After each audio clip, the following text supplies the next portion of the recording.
non-electric avenue for this senator.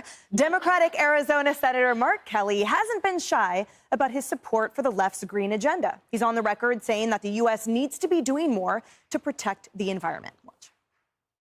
Hey, when I went into space 4 times, I mean, I could see, how thin the atmosphere is over this planet.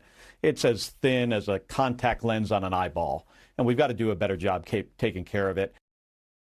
Now, after hearing that, it's hard to imagine the senator would ever sell his all-electric Tesla.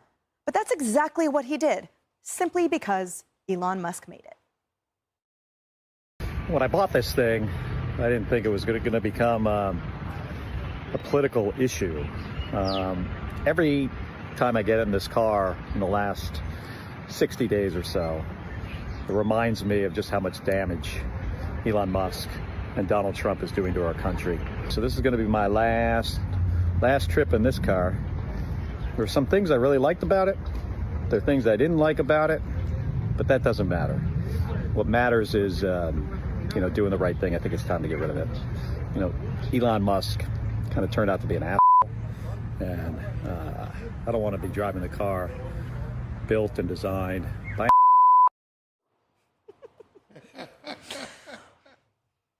Senator Kelly then posted this video where he posed with a brand new Chevy Tahoe Z71, a car that, of course, runs on nothing but gas.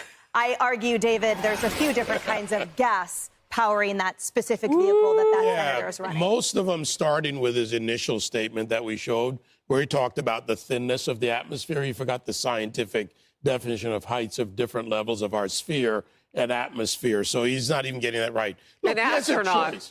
Yeah, well, never mind. I won't get into a lot of the shuttle astronauts I know who don't like him.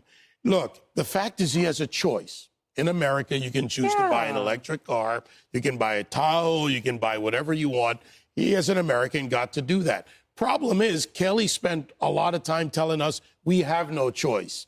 Buy EVs, do this, go with the Green New scam, do all of these things because we tell you so. So hypocrisy is not the issue here. He's just lying to try and make a quick point to signal some kind of virtue, which makes no sense because it's convoluted. And I'm curious, Kaylee, about the lack of explanation for someone who entrusted his life with the value of scientific data. So his explanation seems to be rooted in simply calling Elon Musk a name, saying that he does damage and the like. But the reality is that the engine in his new car, it's described as muscular, it runs on gas. So if he has seen the light, great. If he now realizes how much of those batteries are so destructive to the environment and increases our dependency on China, amazing. But it seems to me he's not there. It seems to me he's cutting off his nose to spite his face instead. Yeah, what an irony. Look, when I'm watching this video of him, he says every time I get into this car over the last 60 days, it reminds me of Trump and Elon Musk and the damage they've done. Have you ever climbed in your car for 60 days? And even during the Biden administration, 60 times thought about Joe Biden? That's a little strange. Okay, then he decides, get rid of the Tesla, in with the Chevy Tahoe, a gas-powered SUV. And then he says in that clip you played about seeing the stratosphere, like when he went up as an astronaut and seeing this climate change. At the end of that clip, he says, obviously, we have to do more. Does doing more mean getting rid of the Tesla and bringing in a gas-powered vehicle? And this guy named Amuse on X, he asked a really good question. You're posting this on X, which Elon Musk owns. So just riddled with irony here. I want to talk about the lost opportunity, Harris, that I see in this senator, and it's this. He represents an incredible unicorn ripe for this moment, which is an astronaut turned senator. And at this moment, his fellow astronauts are being rescued by the same Elon Musk that he called an expletive in his role as senator. How is that not a lost opportunity for him to call on the champion, the celebration of this moment for humanity, rather than dragging a car through the mud?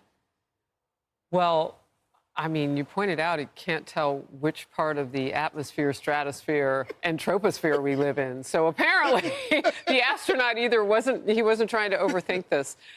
This is not about Elon Musk and what he can do and the things he can rescue. And I look forward to talking more about what's coming up with those astronauts coming home and Dragon X that went up to get to them and all of that. This is not about any of that for Mark Kelly or for many of these Democrats. This is they hate Trump. And they hate him so much they're willing to tear down anything that Trump builds. So the people with whom Trump works and chooses personally to take this country to a higher spot.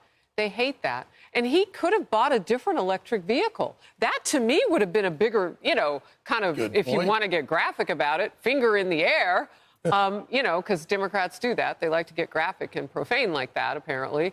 I mean, if you really wanted to stick it to somebody, you would have done that. But you didn't. You went out and you probably bought what you always wanted to buy anyway. Living in Arizona, big truck, girl would know.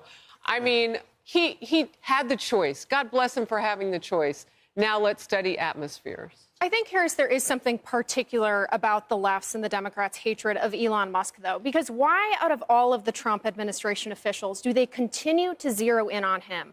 Everyone in the Trump administration was deliberately chosen because they represent a threat to the left's agenda in some way, shape, or form. But they only seem to hate Musk a lot. And I think it's because while there are other cabinet officials who are going after the symptoms of the problems within our federal government, Musk is going after the cause of those problems, and that is the rogue administrative state, which just so happens to be the linchpin for the left's entire infrastructure. And I think the other reason is because they know he's probably going to be successful at dismantling it. Remember, Musk has already dismantled one of the left's other key institutions, their grip on social media and big tech. He is a threat to everything that they hold dear, and they know it. Is it also because he was a Democrat? Right, exactly. And they hate the traitors more than anything. Hey everyone, I'm Emily Campagno. Catch me and my co-hosts Harris Faulkner and Kaylee McEnany on Outnumbered every weekday at 12 p.m. Eastern, or set your DVR. Also, don't forget to subscribe to the Fox News YouTube page for daily highlights.